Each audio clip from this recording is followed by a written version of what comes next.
ኦኬ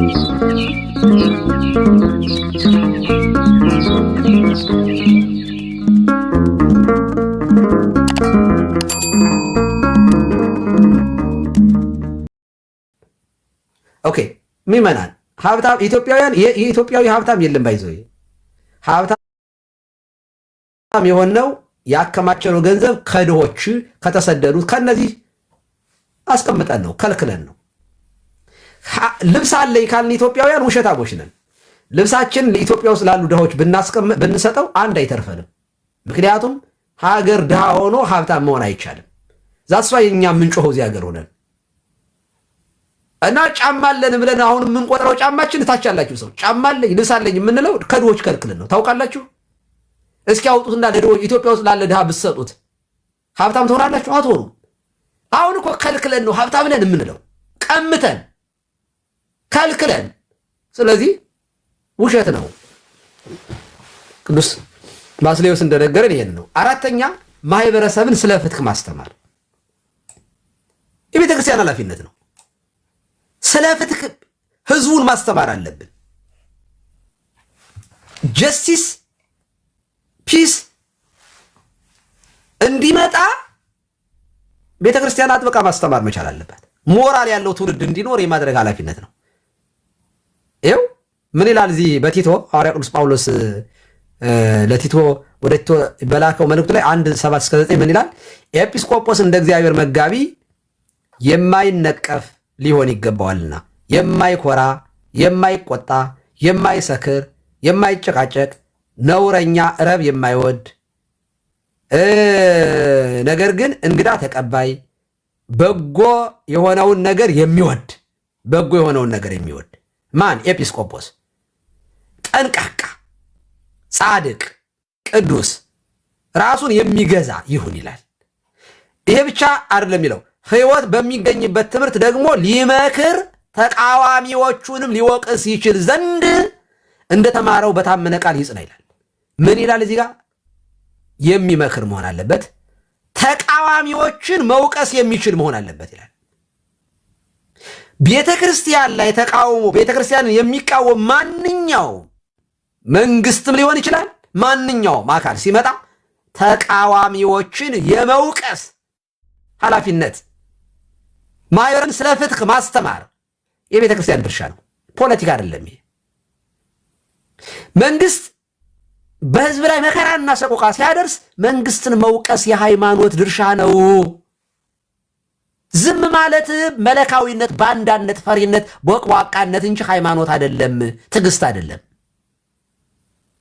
ስለዚህ የቤተ ክርስቲያን መሪዎች ጽድቅን የማስተማርና ክፋትን የመገሰጽ ኃላፊነት አለባቸው።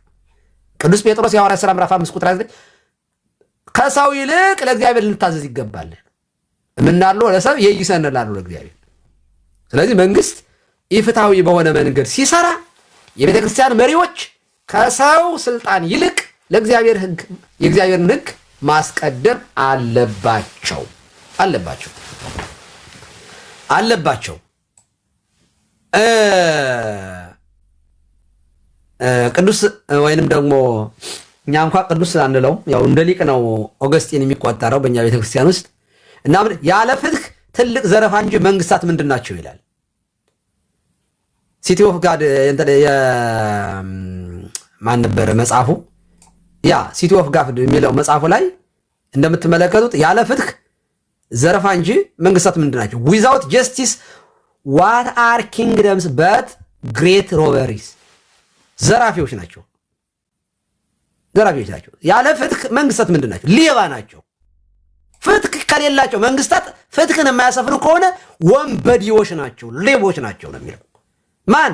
ኦገስቲን ነው ይሄን የሚለው። እንዴ መንግስታት ፍትህን የማያሰፍሩ ፒስ ኤንድ ሴኩሪቲ የማይመጣ ከሆነ ፍትህ የማያደርጉ ከሆነ መንግስታት ሌቦች ናቸው፣ ወንበዴዎች ናቸው። ማን ነው ይሄን ያለው? ኦገስቲን። እንዴ ስለዚህ መንግስታትን መገሰጽ የኛ ድርሻ ነው። እናንተ ዛሬ ፈሪና ቦቋቃ ስለሆን የክህነት መስፈርት እንዳይመስላችሁ መፍራት አይደለም። 5ኛ ቅን አመራርን ማበረታታት።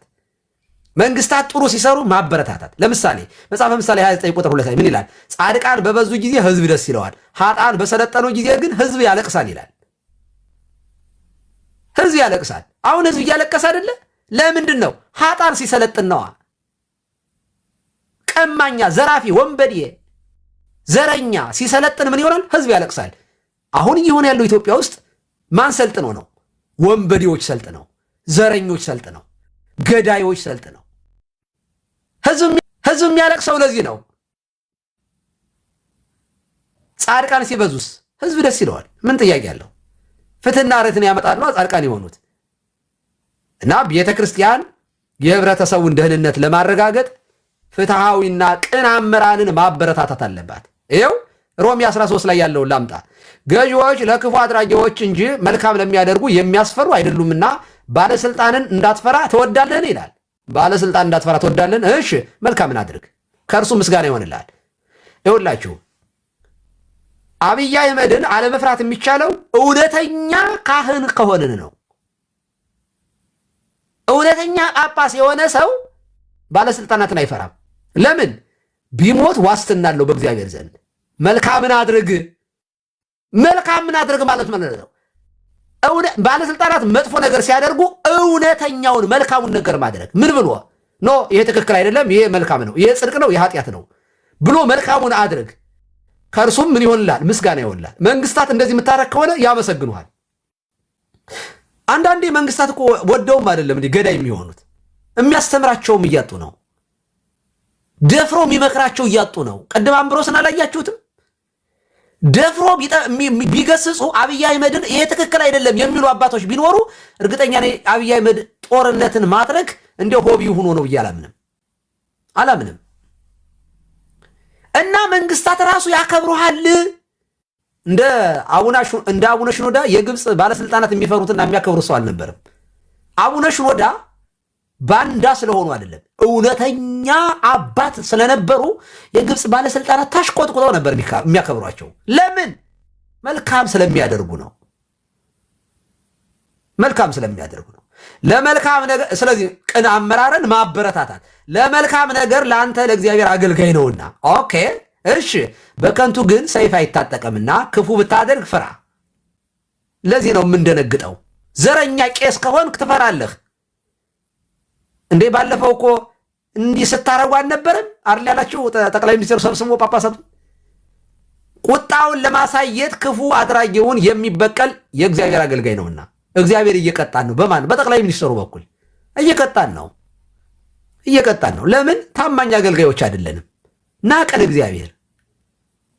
ይኸው የሰጠን ስልጣን ምነ መንግስት የአቢ ክህነት የሚያስብል ሆኖ ሳለ የመንግስት ማገልገያ የነ ቄስ ሞገሴ ስልጣን ለነፊት አውራሪ መገልገያ ሆነ። የነ ቄስ ሞገሴ ምስጋና ውዳሴ እነፊት አውራሪ ስልጣናቸውን መንግስታቸውን እንዲያጡ ነው ያደረገው። የነ ቄስ ማለት የነ ጉዱ ካሳ ምክር ቢሰማ ኑሮ ዛሬ እነፊት አውራሪ ትውልዳቸው ይቀጥል ነበረ በምስፍናው። ስለዚህ ስለ ቁጣው ብቻ አይደለም፣ ነገር ግን ስለ እነዚህ ምሳሌዎች ከላይ ያየናቸው እንደሚያሳዩት የቤተ ክርስቲያን አባቶች ጭቆናን በቸልታ እንዳልተቀበሉ ይልቁንም በትጋት ይጋፈጡ ነበር። ብዙውን ጊዜ በራሳቸው ላይ ከፍተኛ አደጋ ይደርስባቸዋል። አዎ ሚናቸው የህብረተሰቡን ህሊና መሆን ነው። የቤተ ክርስቲያን አባቶች የመሪዎች የቤተ ክርስቲያን አባቶች ራስ የመሆን ጠባቂ የመሆን ማለት እረኛ የመሆን ኃላፊ በክርስቶስ ቦታ ላይ ተቀምጦ ማስተዳደር ነው። ፍትህን መደገፍ፣ ከፍትህ ጋር መቆም፣ የተጨቆኑ ሰዎችን ክብር ማስጠበቅ ነው። ይህ ነበር የቤተ ክርስቲያን ኃላፊነት፣ ይሄ ነው። ኦኬ አሁን ብዙውን ጊዜ ጠዋትም ስናገረው ነበረ፣ ዝም ብለህ ትጮኻለህ። ይሄ ቄስ እኔ ይሄንን ያልኩበት ምክንያት ሳዘጋጅ ይሄንን አንዳንድ ቦታ ላይ አባቶችን ሳማክር እንደው ዝም ብለህ እኮ ነው የምትጮህ። አሁን ምን መፍትሄ አለ? ምን ዋጋ አለው? ምን መጮህ አሁን ምን ትርጉም ያመጣል? ምን ቲክቶክ ላይ ወጣ ፌስቡክ ላይ ተለፈልፋለኝ ምን ታመጣለህ የሚሉኝ ቄሶች አሉ፣ ጓደኞች አባቶች አሉ፣ መነኮሳት። እኔ ግን በቃ ተስፋ የመቁረጥ ስሜት ነው ያላቸው። ኦኬ ዝም እኔ ግን እንደዚህ ላይ የሚሉኝ ሰዎች ያዘጋጀሁትን ተመልከቱት። መጮህ ምን ለውጥ ያመጣል? አንደኛ ለራሳችን ብለን ነው የምንጮኸው። ለተበደሉ ባንጮህላቸው በእግዚአብሔር ዘንድ እንጠየቅበታለን። ስለዚህ እንጮሃለን ለራሳችን። ለተበደሉ ሰዎች የማንጮህ ከሆነ እግዚአብሔር ዘንድ እንጠየቃለን። ነገ በኔ ነው ብለን ነው የምንጮኸው። ነገ በኔ ነው። በእግዚአብሔርም በሰውም ዘንድ ከህሊና ወቀሳ ለመዳን ነው የምንጮኸው። ይኸው መጽሐፍ ቅዱስ መጽሐፈ ምሳሌ 21:13 የድሃውን ጩኸት እንዳይሰማ ጆሮን የሚደፍን ሰው እርሱ ራሱ ይጮሃል አይሰማለትም። እኔ ዛሬ ብድር እያበደርኩ ነው። የሆነ ታይም ላይ ልጮህ እችላለሁ። እግዚአብሔር ያን ጊዜ ይሰማኛል፣ ወይንም የሚሰማኝ መልእክተኛ ይልክልኛል። እና መጮህ ለራሳችን ጭምር ብለን ነው። እኔ አሁን ውስጥ የቀጠልጥልጥል እያለ እየታመምሁ ነው። ረጅም ሰዓት ነው የማወራው አይደለ? እያመመኝ ነው። እስካሁን ድረስ አንድ ብር እንኳን ከቲክቶክ ውስጥ አላገኘውኝም። አልፈልግም። በታምር የእናንተን ቅራቅም ጎዚያው ለራሳችሁ አድርጉት።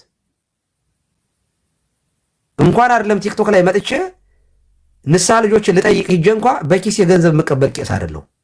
ይምጡና ይክሰሱኝ። ንስሐ ልጆች ከታች ያሉ ይኖራሉ። ሰርቼ በላይ የምኖር ካህን ነኝ። አገልግዬ የምኖር ሰው ነኝ። ግን ይደክመኛል በጣም። አሁን ነገ በቃ ሰውነቴ በሙሉ ስብርብር ብሎ ደግሞ ደካማ ነኝ። እንደው ትንሽ ስጋዬ እንኳ ደንደን ያለ አይደለም። በነገራችን ላይ ከላይ ፌስቡክ ላይ እንደምታዩኝ አይደለም መልኬ። ቲክቶክ ላይ በጣም ቀጫጫ ነኝ፣ አቅምም የለኝም። ግን እምጮኸው ድንገት እስትንፋሴ ቀጥ ቢል እርግጠኛ ነኝ ገነት እገባለሁ ብዬ ነው የማምነው። ትዕቢት አይደለም እማምላክን ለምን እንደምጮህ እኔ ውስጤ ስለማውቀው ማለት እግዚአብሔርም ያውቀኛል። እንዴ እኔም ዓላማዬን አውቃለሁ። እውነት ለመናገር መንግስትን መቃወም ከእናት ከአባታችሁ ጋር ተቆራርጣችሁ እንድትቀሩ ነው የሚያደርገው። በአሁኑ ሰዓት ምን አይነት ጉዳት እንዳለው እኔ ነኝ የማውቀው፣ እንዴት እንደተጎዳሁኝ ይህንን በማድረጌ። ይህንን ጽሁፍ ለማዘጋጀት ባይዘው ምን ያህል እንደተጨነኩኝ እኔ ነኝ የማውቀው። ቀላል ዝም ይህንን እኔ ሊቅ የተማርኩ ሰው ስላልሆንኩኝ ይህንን ስላይድ ለማዘጋጀት ብዙን ጊዜ ወስዶብኛል። ኦኬ። ሁለተኛ መጮህ ምን ትርጉም አለ? የመጀመሪያ ለራሴ ነው የምጮህ ብያቸዋለሁ። ብድር ነው። ነገ እግዚአብሔር ይመልስልኛል፣ ይከፍለኛል። ሁለተኛ ሰዎችን ለማገዝ ነው የምጮኸው። አዎ በጸሎታችሁ አስቡኝ። የእውነት እንደዚህ ስትሉኝ ቃለ ሕይወት ያሰማል እግዚአብሔር ይጠብቆ ስትሉኝ ምን ያህል ውስጤ አቅም እንደሚያገኝ ልነግራችሁ አልችልም። ልብ አድርጉ። ሁለተኛ ሰዎችን ለማገዝ ነው የምጮኸው። መከራ ሲመጣ መጮህ ተፈጥሯዊ ነው። ለምሳሌ ጫካ ውስጥ ምንም ሰው በሌለበት አንበሳ ቢመጣብኝ እጮሃለሁ። ለምን? በቃ መጮህ ተፈጥሯዊ ነው። እንዴ ምንም ሰው በሌለበት አዎ ሲያመኝ ነው የምጮኸው። እስር ቤት አንድን ሰው እስር ቤት አስገብቶ አንድ ፖሊስ ቢቀጠቅጠው እስር ቤቱ እስር ቤት ነው። ማንም ሊደርስለት አይችልም፣ ግን ይጮሃል። ለምን? ያማዋላ። እኔ ሰው ነኝ፣ ያመኛል። ይኸው በመጽሐፍ ቅዱስ እናስደግፏ። የእስረኞቹን ጩኸት ወደፊትህ ይግባ፣ የእስረኞች ጩኸት ወደፊትህ ይግባ፣ እንደ ክንድህም ታላቅነት ሊገደሉ የተፈረደባቸውን አድን። ለሰዎችን ለማገዝ አይደለም ጮኸው። አዎ ሊገደሉ የተፈረደባቸውን አድን ይላል መዝሙረ ዳዊት ይኸው 79:11 ላይ። እና 1 ሚሊዮን ህዝብ ኢትዮጵያ ውስጥ አልቋል። 1 ሚሊዮን ብቻ አይደለም ባይዘው አሁን 2 ሚሊዮን ሳንገባ አንቀርም። እና ለእነዚህ ሰዎች መጮህ የለብኝም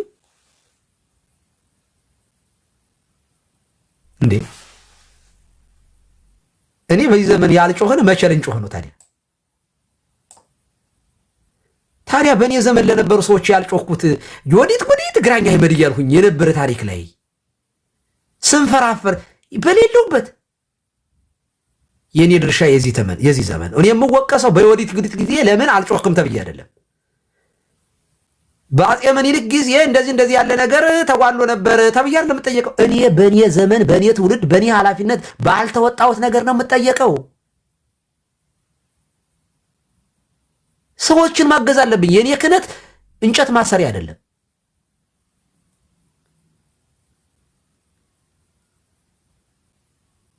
አጋንንትን ማሰር አለብኝ፣ ክፉዎችን ማሰር አለብኝ፣ ምዕመናንን ደግሞ መፍታት አለብኝ። ደስ ከሚላቸው ጋር ደስ ይበላችሁ፣ ከሚያለቅሱም ጋር አልቅሱ። ምስለ ዘይት ፌሳ ተፈሱ ወምስለ ዘይበኪ ብክዩ ሮሜ 12:15 እምጮኸው ሰዎችን ለማገዝ ነው። ለምን? ከሚደሰቱ ጋር ተደሰቱ፣ የክርስቲያን ጸባይ ነው። ከማለቅሱ ጋር አልቅሱ። በቃ ለምን ትጮኻለህ ካላችሁኝ እንዲህ የሚያለቅስ ሰው እያየሁ ስለሆነ እኔም አብሬ ያለቅሳለሁ። ስትደሰቱ ደግሞ አብሬ እደሰታለሁ። እኔ ሰው ነኛ። ሶስተኛ ለምን እንጮኻለን? በጩኸት ለውጥ ይመጣል። በጮህ ለውጥ ያመጣል ወይ ካላችሁኝ ይኸው ዘጸአት ምዕራፍ 3 ላይ ልውሰዳችሁ። አሁንም እነሆ የእስራኤል ልጆች ጩኸት ወደ እኔ ወጣ። ምን? የእስራኤል ልጆች ጩኸት ወደ የት መጣ? ወደ እኔ ወጣ። ግብፃውያንንም የሚያደርጉባቸውን ግፍ ደግሞ አየሁ። አሁንም ና ሕዝቤን የእስራኤል ልጆች ከግብፅ ታወጣ ዘንድ ወደ ፈርዖን እልካለሁ። ለማን? ለሙሴ። ማን? እግዚአብሔር። ለምን? የእስራኤል ልጆች ጩኸት ተሰምቷል፣ ወደ እኔ ይመጣል ነው ያለው። ይኸው በጩኸት ለውጥ ይመጣል። እስራኤላውያን አለቀሱ። ያውም ደግሞ የሚያለቅሱት በግብፅ ባርነት ውስጥ ሆነው ነው። የራሔልን እንባ መልስ አስገኝቷል። ጩኸቷ መልስ አስገኝቷል። በጩኸት ለውጥ አይመጣም አትበሉ። በነገራችን ላይ የኢያሪኮ ግንብ የተናደው በጩኸት ነው። ጩኸት ምን ለውጥ ያመጣል አትበሉ። እዚህ አሜሪካ ሆናችሁ ትጮኻላችሁ። እኔ ከአሜሪካ በላይ መንግስት በላይ የምጮኸው ፈጣሪ አንድ ቀን ፍትህ ያመጣል ብዬ ስለማምን ነው። ደግሞ እግዚአብሔር አድርጎት አሳይቶናል። በሀገራችን ታሪክ ውስጥ 100 ዓመት እንቀመጣለን ያሉትን ባለስልጣናት በአንዴው አሽመድምዶ ግፍ ሲፈጽሙ የነበሩትን በረሃ አስቀርቷቸዋል። ይችላል እግዚአብሔር። እኔ በመሞታቸው ደስ እያለኝ አይደለም፣ ግን ግፈኞች መጨረሻቸው እንደዚህ ነው። ከመንግስቱ ኃይለማርያም ዛሬ ዩልሲ አብይ አህመድ ምን አይነት አሟሟት እንደሚናገር ትንቢት አይደለም የምናገረው። እኔ ትንቢት እንዳይመስላችሁ ታዩታላችሁ። ወይ ተቅበዝብዞ ይሞታል፣ ወይ ታሞ ነው የሚሞተው። አሟሟቱ እንዴ! እኔ እግዚአብሔር ምስክሬ ነው። የዚህ ሁሉ ሰው ጩኸት እንዲው ወላሂን ሁለተኛ አማራ አልሆንም ያለች ህፃን ልጅ ጩኸት እንደው እውነት እንደው ፈጣሪ አይሰማትም? ሆዷ ተቀዶ ልጇ የተጣለባት እናት እንደው እግዚአብሔር የዚችን ጠቅላይ ሚኒስትሩን መልካቸውን የማያውቁት ገበሬዎች እኮ ናቸው የተረሸኑት የተገደሉት። እና የነዚህ ደም ራዕየ ዮሐንስ ምዕራፍ 6 ላይ አታነቡትም? ይሄ ፍሪምባ የሚበላና ማጅራት ያወጣ የመነኩሴንና የቄስን የከተማው ድልዳይን እያያችሁ እግዚአብሔር የማይሰማ ይመስላችኋል? የገዳም መነኮሳት አባቶች በገዳም መንነው ጥሪት ውስጥ ዳዋ ጥሰው ጤዛ ልሰው ድንጋይ ተንተርሰው የሚኖሩ የእነዚያ መናኞች ጩኸት በነገራችን ላይ እነዚህን አባቶች ጩኸት እግዚአብሔር አይሰማም ካልን አማኞች አይደለንም። እኛ ለምን እናመልካለን? እግዚአብሔር አይሰማም ብለን ካመንን እንኳን አይደለም የእነሱን የእኛንም ጩኸት እግዚአብሔር ይሰማል። እና በጩኸት ለውጥ ይመጣል እንዴ! ለምንድን ነው እኔ የምጮኸው? ቤልን አይደለም የማመልከው፣ ዳጎንን አላመልክም። የኤልያስን አምላክ ነው የማመልከው። ዝንቱ ነዳይ ጸርሃው እግዚአብሔር ሰማው ወም ኩሉ ምንዳቤ ኋላ ነው። ይህ ችግረኛ ጮኸ፣ እግዚአብሔር ሰማው፣ ከመከራው ማዳ ነው። ያው ችግረኛ ይጮኻል፣ እግዚአብሔር ሰማው። አዳም ጮሆ ነው እግዚአብሔር የሰማው። መጮህ ጥሩ ነው። ነቢያት ጮሆ ነው መሲሁ የመጣው። እንዴ ጮኸትማ ለውጥ ያመጣል። ዘጸአት ምዕራፍ 22 መበለቲቱና ድሃ አደጎቹን አታስጨንቋቸው፣ ብታስጨንቋቸውና ወደ እኔ ቢጮሁ እኔ ጩኸታቸውን ፈጽሞ ሰማለሁ። እግዚአብሔር ሲጮሁ ይሰማል። የስ ስታስጨንቋቸው ጩኸታቸው ወደ እኔ ይመጣል አለ። ይኸው ወደ እኔ ቢጮሁ ነው የሚለው። እኔ ጩኸታቸውን ፈጽሞ ሰማለሁ። እግዚአብሔር ይሰማል። ባይዘው የምንጮኸውን ብቻ አይደለም ይሰማል፣ ዝም ያልነውንም ሰዎች ይሰማል እግዚአብሔር። እኔ አልሙት እንጂ የአህያ ጥቅስ እየጠቀሳቸው እኔ ከሞቱ ሰርዶ አይብቀል የምትሉ የአህያ ጥቅስ ይዛችሁ የምትኖሩ ሰዎች እግዚአብሔር ይፈርድባችኋል። የእውነቴን ነው። እግዚአብሔር አይለወጥም። ዘመናችን የድንግዝግዞችና የዝምተኞች ቢሆንም እግዚአብሔር ግን ይፈርዳል አለ በዙፋኑ። አይለወጥም እግዚአብሔር። እውነቴን ነው። ድሆች እየጮሁ ሙስሊም ይሁኑ ክርስቲያን ይሁኑ ዋሬበ ማንኛውም ሰው በመሆኑ ከጮኸ ፈጣሪ አስተዳዳሪ ስለሆነ ይሰማል፣ ራሱ ይፈርዳል እንጂ አንተ በማንም ላይ በእግዚአብሔር ሕዝብ ላይ እንድትፈርድ በፍጥረቱ ላይ እንድትፈርድ ስልጣን የለህም።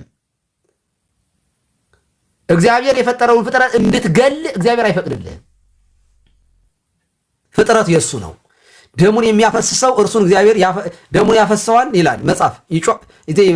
ዘፍጥረት ምዕራፍ 9 ቁጥር 6 ተመልከቱት። እና እኔ ጩኸታቸውን እሰማለሁ። ስለዚህ ምን ትጮኻላችሁ ምን ታመጣላችሁ ካልከኝ ይኸው እኔ ወደ እኔ ጮሁ እሰማለሁ ይላል። እሰማለሁ፣ እግዚአብሔር ይሰማል። ስለዚህ በጩኸት ለውጥ አይመጣም አትበሉ። ሰንፋችሁ የተቀመጣችሁ ሰዎች ምን ይመጣል እያላችሁ ተስፋ የቆረጣችሁ ሰዎች ወደ እግዚአብሔር ከጮኻችሁ እግዚአብሔር ይሰማል ነው። ኢየሱስም ከዚያ ሲያልፍ ሁለት ዕውሮች የዳዊት ልጅ ሆይ ማረን ብለው እየጮሁ ተከተሉት። እሱ ምን አላቸው? ጥሯቸው ነው ያለ እና ምን ሆኑ? ዕውሮችን ፈውሷል።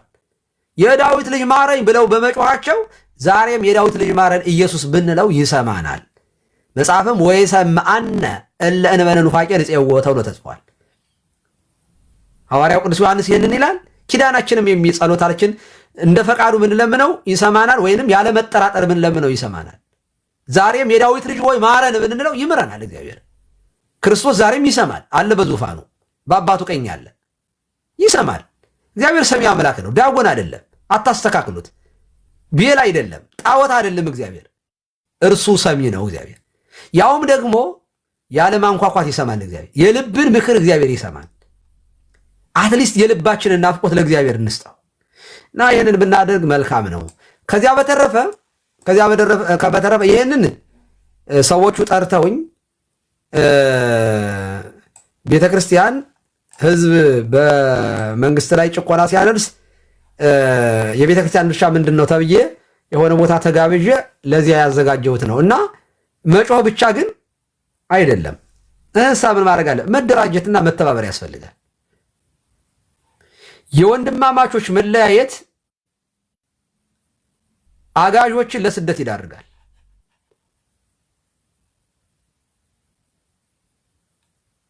ወንድማማቾች ሲለያዩ እርስ በርሳቸው ሲገዳዳሉ ሌሎቹን ለስደት ነው የሚዳረገው። ሙሴ የተሰደደው በወንድሞች ጸብ ምክንያት ነው። ዕብራውያን አንዱ ግብፃዊና ዕብራዊ ተጣሉ። እንደምታውቁት በኦሪት ዘጸአት ላይ ያለ ታሪክ ነው። ዘጸአት ላይ ነው ስንት ላይ ነበር ይሄ ታሪክ? ቆይ ኦኬ። ከዚያ ምን አደረገ ዕብራዊው? ሙሴ ለዕብራዊው አግዞ ምንም እንኳ በግብፅ ቤት በፈርዖን ቤት ያደገ ቢሆንም ለዕብራዊው አግዞ ግብፃዊውን ድባቅ መጥቶ ገድሎ በዋሻዋ ደብቆት ሄደ። በማንግስቱ ዕብራዊና ዕብራዊ ተጣልተው እስራኤላዊና እስራኤላዊ ተጣልተው አያቸው። ሙሴ አረ ይሄ ትክክል አይደለም፣ እናንተማ ወንድማማቾች አይደላችሁ እንዴ? ይሄ ትክክል አይደለም ብሎ ሙሴ ወንድሞቹን መክራለሁ ብሎ ቢሄድ እልም ያለ ነውረኛ እንደ ዛሬ ባንዳ የሆነ ወንድሙ ትናንትና ግብፃዊ እንደገደልክ ደግሞ እኔንም ልገለኝ ነው ብሎ ቁጭ። ሙሴ ለካ ተሰምቶብኛል ብሎ ወደ ምድያም ተሰደደ። 20 ዓመት ሙሉ በግ ጠባቂ ሆነ እና ወንድሞች ሲለያዩ ነፃ የሚያወጡትን ሰዎች ለስደት ይዳርጋሉ። ዛሬም የሚሰደድ ህዝብ አለ፣ የሚገደል ህዝብ አለ። ህዝባችንን ነፃ እናወጣለን ብላችሁ ጫካ ገብታችሁ እያለ እርስ በርሳችሁ የምትለያዩ ከሆነ ህዝብ ለስደት ትዳርጋላችሁ። እስራኤላውያን መከራ እንዲበዛባቸው እንዲበዘበዙ ሙሴ ወንድማቸው ነፃ አውጭ ሙሴ እንዲሰደድ ዕብራውያን ናቸው። የዕብራውያንን ጸብ ነው ይሄንን ያመጣው። ሙሴን እንዲሰደድ ያደረገው ፈርዖን አይደለም፣ ግብፃውያን አይደሉም። ዕብራውያን ናቸው ለሙሴ ስደት ምክንያት የሆኑት። እኔና እናንተ ኢትዮጵያውያን ስንለያይ መሪ እንበላለን።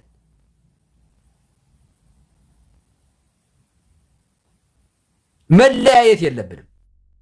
ባሪያ የለም፣ ጨዋ የለም። ኦሮሞ፣ አማራ፣ ትግሬ፣ ጉራጌ፣ ከምባታ፣ ሀዲያ፣ ሶማሌ፣ አፋር፣ ከምባታ፣ ጉሙዝ፣ ሽናሻ፣ አገው ሁሉም መተባበር አለበት። ነፃ ሊያወጣ የሚችል መሪ ሲገኝ፣ ጤነኛ ሰው ሲገኝ መተባበር ያለ ብሔሩን በማሰብ አይደለም። ልክ አብይ አህመድ ወደ ስልጣን ሲመጣ እንደደገፍ ነው አይነት። የኢትዮጵያ ሕዝብ ደግ ነው። እውነት ለመናገር አስታውሱ። ህወሓት ከስልጣን ተባራ መቀሌ ገብታ አብይ አህመድ ግን መቀሌ ሄዶ ንግግር ሲያደርግ የትግራይ ህዝብ እንዴት እንደደገፈው። ዘረኛ አይደለም የትግራይ ህዝብ። ዘረኛ ቢሆን ኖሮ ህወሓትን ያባረራትን አብይ አህመድን በከበሮና በእልልታ አይቀበልም ነበር። ዘረኞቹ ግን ስልጣናቸውን በማጣታቸው ምክንያት የትግራይን ህዝብ እንዲበላ በጦርነት ልጅ ያለ እናት ያለ አባት፣ አባት ያለ ልጅ ያለ ሚስት እንዲቀር አድርጓል። የአማራ ህዝብ አብይ አህመድን እንደደገፈው የኦሮሞ ህዝብ የደገፈው እኔ አይመስለኝም። በጣም ይቅርታ አድርጉልኝ። አንደኛው አጨብጫቢ እኔ ስለነበርኩ ፓርላማ ላይ ወጥቶ በተናገረው ነገር ጠቅላይ ሚኒስትሩ ሰውነት አልቀረኝም፣ ነፍስ አልቀረልኝም። እንደነገርኳችሁ ሎስ አንጀለስ ሲመጣ አብሬው ማታ ላይ ከንግግሩ በኋላ እራት የበላው ሰው ነኝ። አላፍርም። ባይዘው ያንን በማድረግን ያልተጸጸትም። ጥሩ ነገር ሲናገር ደገፍኩት። ምን ላድርግ? እኔ አምላክ አይደለሁም። ስለ ወደፊቱ አስቤ ሊቃወሙ አልችልም። ጥሩ ነገር አንድ ሰው እያደረገ እንዴት ትቃወሙታላችሁ? ጴንጤ እንደሆነ እያወቁት ነው የደገፍኩት። 1000 ዓመት ንገስ ብየዋለሁኝ። ስለዚህ መሪ እግዚአብሔርን እንማልዳለን ብዬ ከቅዳሴ ሁሉ ጥቅስ ጠቅሼ ፖስት አድርጌያለሁ ፌስቡክ ላይ። አሁንም አለ፣ አይጸጽተኝም። ዛሬ ለመቃወም አቅም ያገኘው ትናንትና በመደገፌ ነው። አብይ አህመድ የመጀመሪያ ንግግሩ አስደሳች ነበር። ሰባኪ ስለሆነ ሰውየው ሰበከን፣ ደስ አለን፣ ደገፍ ነው። አሁንስ አራጅ ነው፣ የደም ሰው ነው። እሟገተዋለሁ፣ እሞግተዋለሁ። በነገራችን ኢትዮጵያዊ እንዳትቆጩ፣ አብይ አህመድን በመደገፋችሁ በፍጹም እንዳትጸጸቱ። ምክንያቱም ሰው ናችኋ እናንተ። እንደው አሁን ያ ንግግሩ ምን ይወጣለት ነበር? እግዚአብሔር በሚያውቀው ስንሞት ኢትዮጵያ ስንኖር ኢትዮጵያዊ ብሎ በጣም እኮ ሰበከን እኮ ወሰወሰን ማለት ነው። የኢትዮጵያ ሕዝብ ግን ዘረኛ አይደለም። አማራ ዘረኛ አይደለም። የትግራይ ዘረኛ አይደለም። በትግረኛ ሄዶ ሲናገር ልብ ነፍስ አልቀረለትም የትግራይ ሕዝብ። ላይክ ሼር and subscribe። ስለዚህ የወንድማማቾች እኛ ኢትዮጵያውያን የማንተባበር ከሆነ አማራ ኦሮሞን የማይወድ ከሆነ ትግራይ አማራን የማይወድ ከሆነ አማራ ትግራይን የማይወድ ከሆነ ብዙ ሙሴዎች ይሰደዳሉ፣ ብዙ ሚስቶች ይሞታሉ። ብዙ የመከራችን ዘመን 20 ዘመን አይደለም ከዚያ በላይ ሊረዝም ይችላል። በምድረ በዳ የወደቁትን ጫካ ውስጥ የገቡትን ነፃ ሊያወጡ የሚታገሉትን እንበላለን፣ እናሰድዳለን። ጥሩ አይደለም። መደራጀት ያስፈልጋል። መደራጀት ያስፈልጋል። ለአንድ ፌር ብቻ አይደለም ይሄንን የምናገረው። ክርስቲያኖች ክርስትና መጥፋት አለ የሚሉ ሰዎች ካሉ ተደራጅታችሁ መመከት አለባችሁ። እኔ ቄሱ እመክራችኋለሁ። ሙስሊሞች እስልምና በሃይማኖቱ ምክንያት መጥፋት አለበት የሚል ሃይማኖት ከተነሳ ሙስሊሞች ተባብራችሁ ራሳችሁን መከላከል አለባችሁ። ጴንጤዎች ጴንጤ በመሆናችሁ ብቻ ከመጥፋት አለባችሁ የሚል ሃይማኖት ከተነሳ ጴንጤዎች 47 ዲኖሚኔሽኖች አንድ ሆናችሁ ራሳችሁን መጠበቅ አለባችሁ። ይህንን እኔ ቄሱ እመክራለሁ። ለምን? እግዚአብሔር ማንኛውም ህዝብ እንዲጠፋ ፈቃዱ አይደለም። እግዚአብሔር በስሙ እንዲያምኑበት እንጂ የእግዚአብሔር ፈቃድ በእኔ ያላመኑትን ግደሉ የሚል አምላክ የለንም። ወንጌል ይሄን ያስተምረን። ስለዚህ ሊያጠቃን የሚመጣ ሊያጠፋን የሚመጣ ኦርቶዶክሳውያን ካለ ተደራጅታችሁ ሊያጠፋችሁ የሚመጣውን ኃይል ተከላከሉት።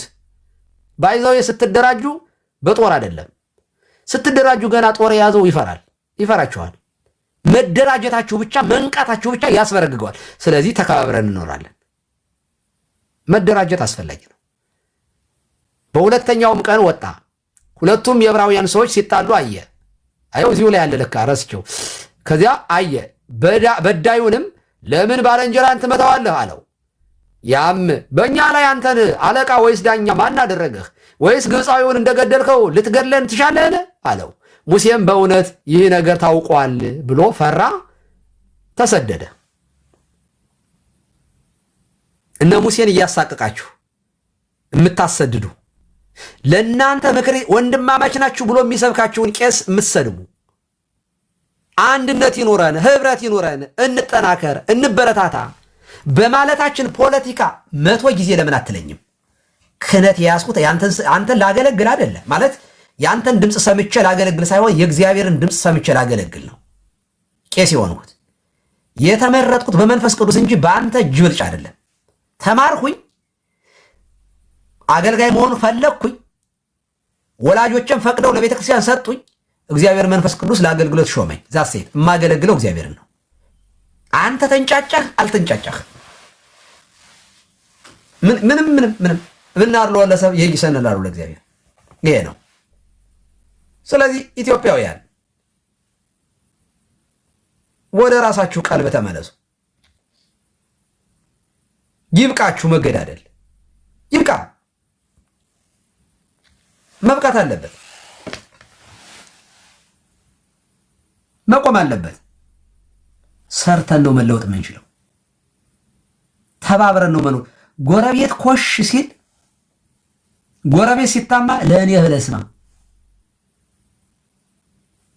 አንድ ነገር ልንገራችሁ፣ አንተ ሀብታሙ ሰውዬ ጎረቤት ድሃ ከሆነ ሀገር ድሃ ከሆነ ተኝታ አታድራትም። የፈለገው 10ኛ ፎቅ ላይ ለምን አተኛም? ሀገሩ ከደህየ ቤትህን ሰብሮ አንተን ገሎ ሀብትህን እንጀራ የሚፈልግ ሰው ይመጣል። አገር ሰላም ካልሆነ በስተቀር ደሴት ላይ ተቀምጠህ ሰላም ሊኖር አይችልም። ሀብታም በነፃነት ነግዶ ማትረፍ የሚችለው ድሆችም የዕለት እንጀራ ማግኘት ከቻሉ ብቻ ነው። አለበለዚያ ረሃብ ከረሃብ ጦር ስለሚሻል ቤትህን ሰብሮ የሚገባ ድሃ ይመጣል ቤት። ረሃብ መጥፎ ነው። የልጇን ስጋ የበላች እስራኤላዊት በመጽሐፍ ቅዱስ ታሪክ ውስጥ አለ።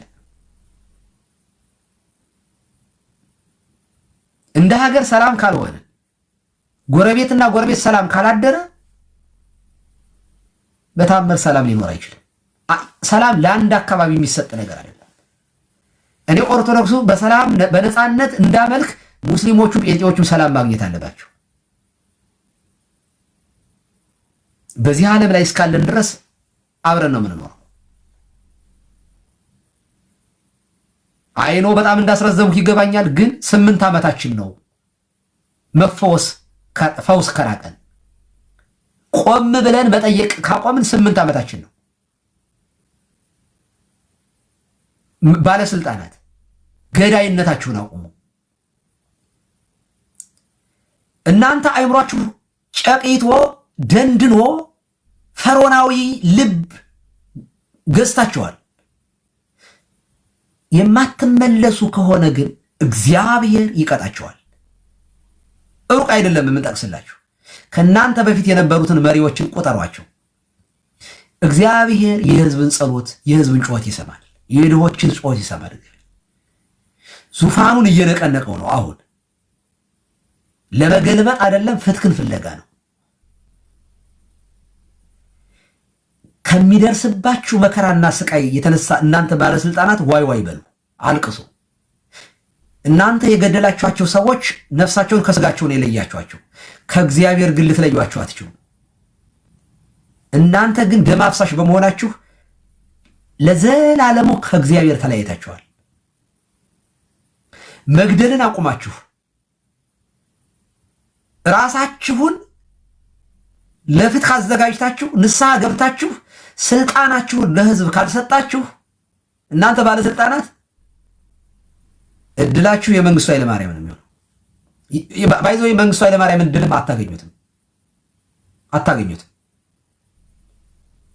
በፍጹም አታገኙትም። ወይ እንደ አፄ ኃይለ ሥላሴ ተሰቅላችሁ ትሞታላችሁ፣ ወይ ደግሞ እንደዛ እንደተቀሰፈው መሪ እንደ መለስ ዜናዊ በአንድ ሳምንት መርዷችሁ ይነገራል። የዘረኝነትን ህገ መንግስት ታጸድቅ ይሆናል። ግን እግዚአብሔር ጦረኛ ሳያስነሳ ምንም ነገር ጦር ሳይመስ ጧ ሊያረግ ይችላል። ስውር ጦር አለው እግዚአብሔር፣ ይቀስፋል። እግዚአብሔር ዳኛ ነዋ፣ ይገድላል፣ ያድናል፣ ሲኦል ያወርዳል፣ ከሲኦል ያወጣል። ባለስልጣን ነው እግዚአብሔር። ስለዚህ ባለስልጣናት በድሮናችሁ እይትመካ ኃያል በኃይሉ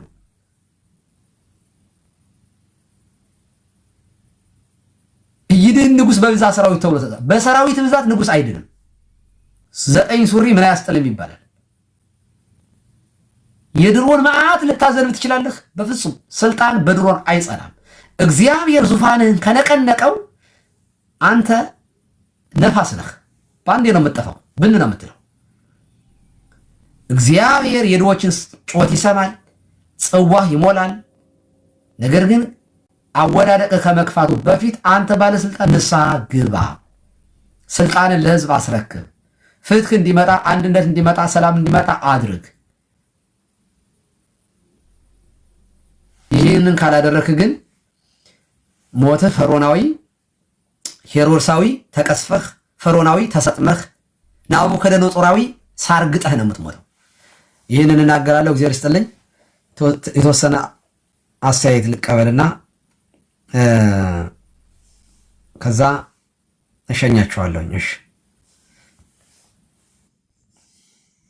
አመሰግናለሁ። ደከመኝ እኮ በስመ አብ። እሺ፣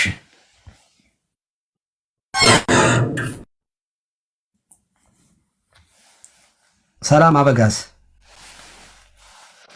እንዴት ነህ? ጤና ይስጥልን አባቴ፣ ይፍቱኝ ይባርኩኝ።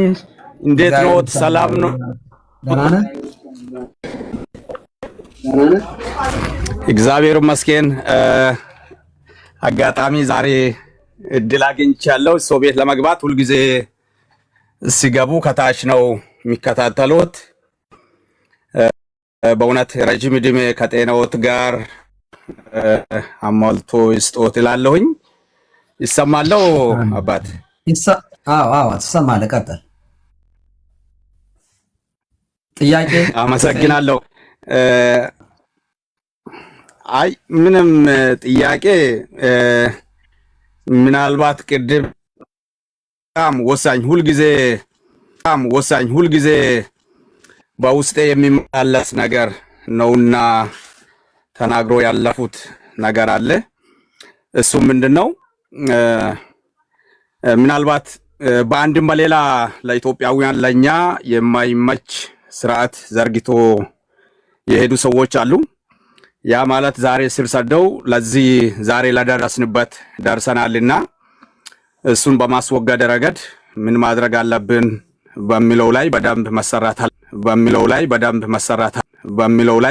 መሰራት አለበት ብዬ አስባለሁ። ሌላው እውነት ለመናገር በጣም ሁሉም ኢትዮጵያዊ በደንብ ማወቅ አለበት ብዬ ማስበው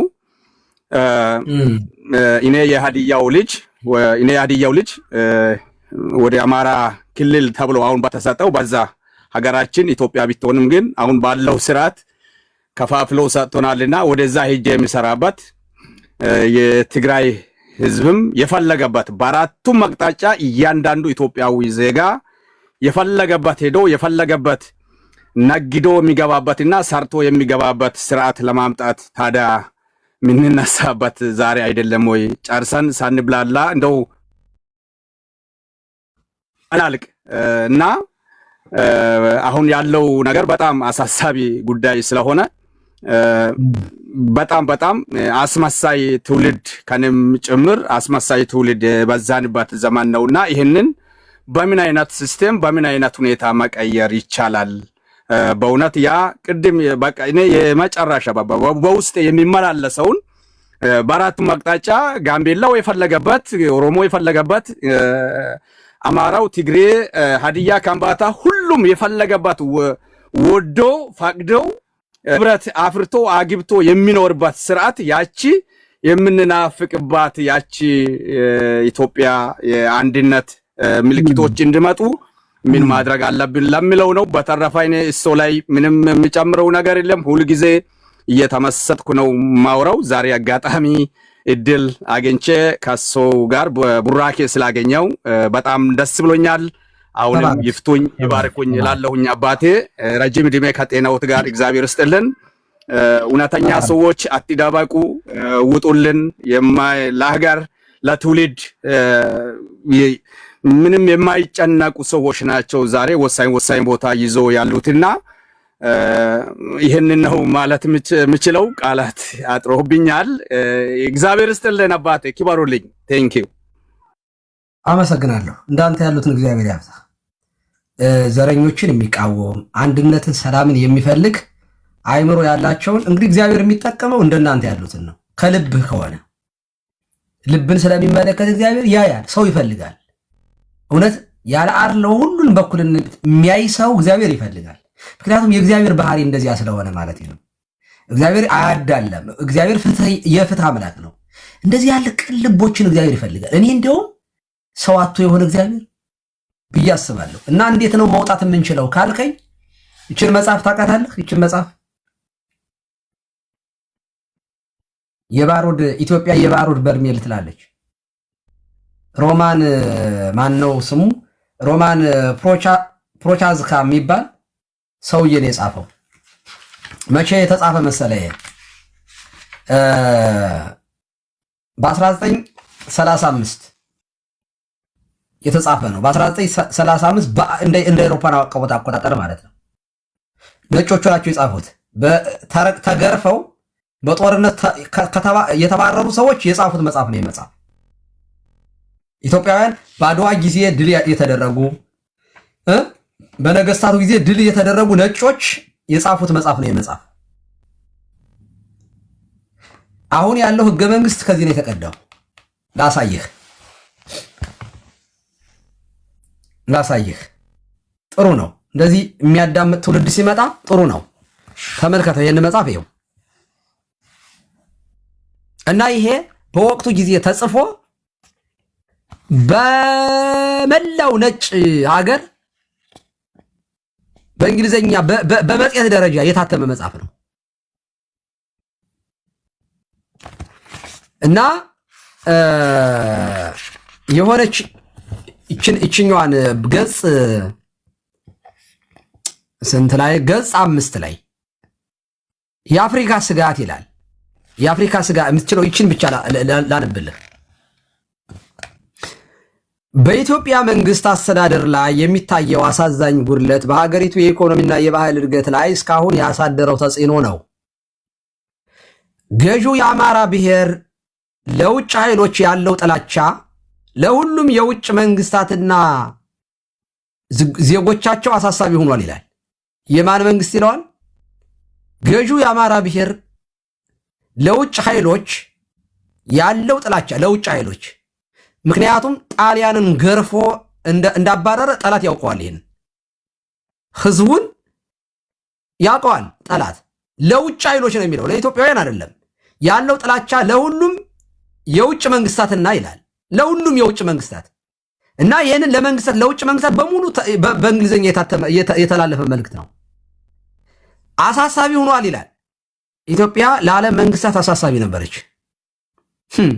ከጊዜ ወደ ጊዜ የሚሰጠው ዋስትና እርስ በርሱ የሚቃረን ነው። በውጭ ሀገሮች በመታተም ላይ ያሉት ሀተታዎችና መግለጫዎች ሆን ተብለው የህብረተሰቡን አስተሳሰብ ለማዛባት የሚረጩ ናቸው ይላል።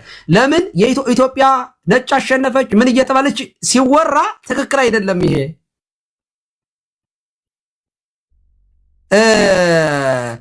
አሳሳቢ ነው ለኛ።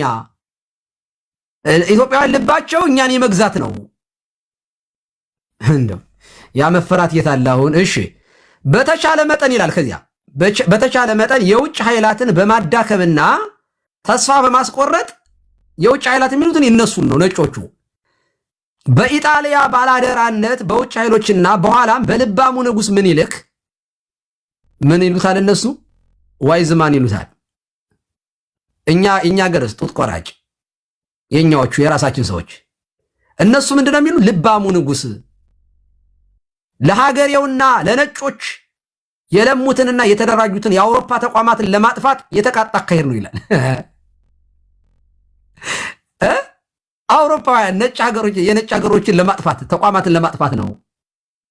ሀገራችን መጥተው ለመውረር መጥተው ተገርፈው ሲወጡ እኛን አባረው ዝም አይሉም።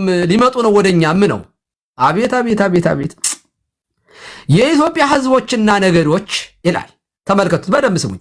የኢትዮጵያ ህዝቦችና ነገዶች እያያችሁት ነው አይደል? እዚህ ጋር የኢትዮጵያ ህዝቦችና ነገዶች በዘር በቋንቋ በባህል ከኢትዮጵያ